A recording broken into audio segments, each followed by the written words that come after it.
There is a plot in the country to enslave every man, woman and child. Before I leave this high and noble office, I intend to expose this plot. 7 days later, he died.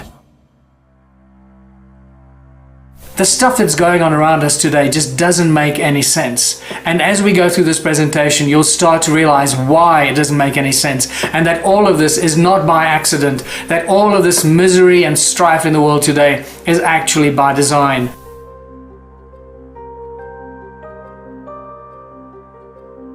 Why is the world divided like this? It is not by accident. All of this is by very meticulously planned action. It is all done by design through the control systems that run our world. All you got to do at all times is follow the money. You'll get to the top and discover the Rothschild banking empire and their cronies, the banking families, and what is often referred to as the royal political elite.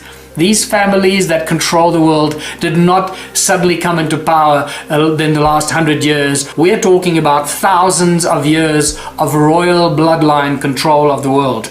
The Rothschilds and the other banking families pretty much own all the central banks of the world. This is a shock to the system. The central banks of the world, like the Federal Bank of America, the Bank of England, the South African Reserve Bank, the Reserve Bank of Australia, India, Brazil, all the central banks of all the countries of the world do not belong to the people. They are owned private entities that are controlled and owned by the Rothschild banking empire. And they set the norms, the rules, and the financial policies for the countries. And they lend money to the countries, the governments and the presidents and the prime ministers and the ruling parties of the different countries. And this is why we are constantly trapped in a cycle of debt, because the banks that print our money do not belong to its people. What is money really? Well, money is just an idea. It's a piece of paper. It's a tool of enslavement. And what you will learn here is that money is not something that evolved over thousands of years of bartering and trading as a tool that can help humanity prosper. No, it's exactly the opposite. Money was a tool of enslavement that was conjured up a long time ago and introduced as a complete and whole philosophy and a tool of enslavement. It's just a piece of paper that controls our lives. It burns and disappears. Where did money come from? How did money originate? Very few people are actually aware of this. Well, about 6,000 years ago, the first money appeared in the form of clay tablets. This is during the Sumerian Empire. Well, the Sumerian texts tell us about when money first appeared, and also when the first royal bloodlines first appeared, and we find the emergence of the first kings, or the so-called first priest kings. And it just so happens that these first priest kings that appeared out of the blue on earth suddenly created all the banks, they created their temples, and in their temples they started to print these clay tablets, which became the first forms of money.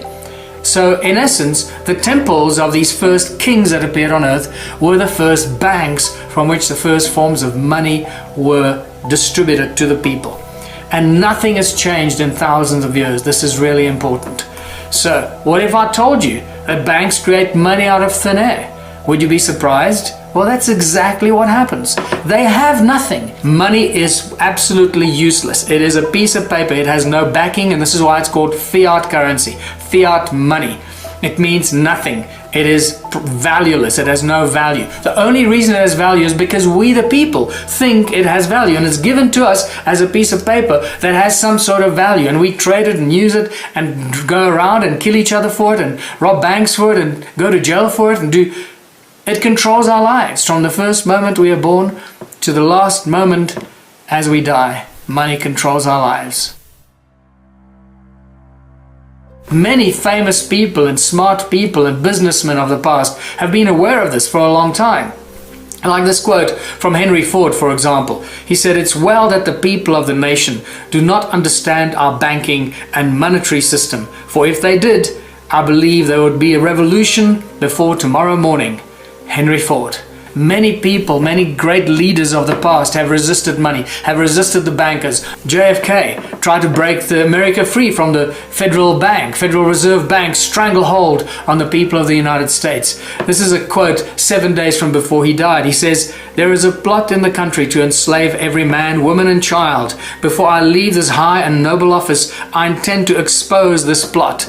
7 days later, he died. What you need to know is JFK actually started to print what became known as the American or the United States note, which is not printed by the Federal Reserve Bank, and therefore taking the control away from the Fed.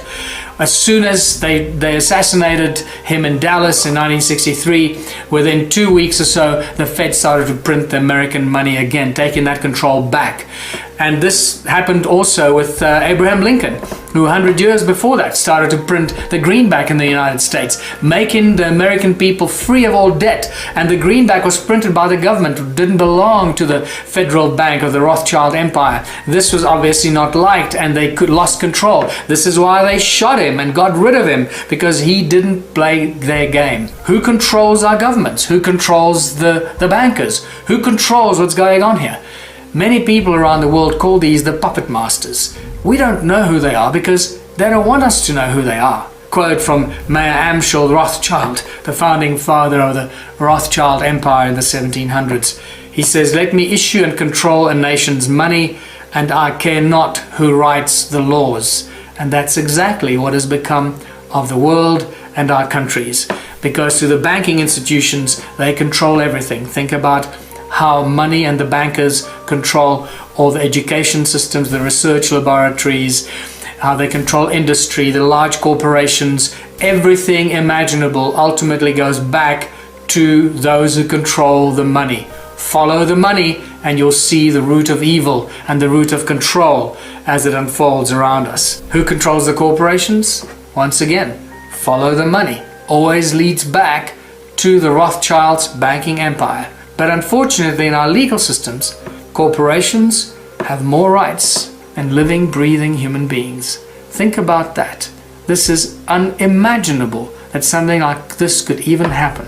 Many people are shocked when they find out that every country in the world is registered as a corporation. It's not just countries. It's states, provinces, cities, everything imaginable. The roads that we drive on are registered as corporations.